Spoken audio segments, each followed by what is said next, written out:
augurandoci anche per loro c'è qualche dirigente là che Enrico, non so, non vedo i dirigenti, i fotografi ufficiali potrebbero anche venire qua, Un applauso comunque di nuovo l'altro sempre particolarmente sia a livello sportivo che a livello sociale, che rimane comunque a titolo molto sportivo. Allora, hanno avuto la bene oggi, anche loro da sempre impegnati, voglio dire, nella pallavolo Lorena del loro primo posto.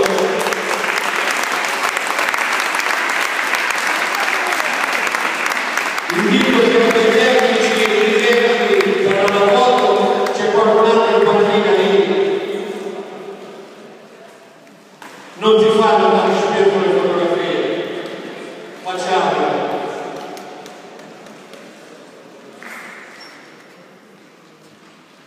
Un applauso per il primo posto della pallavolo Lorena. L'ultimo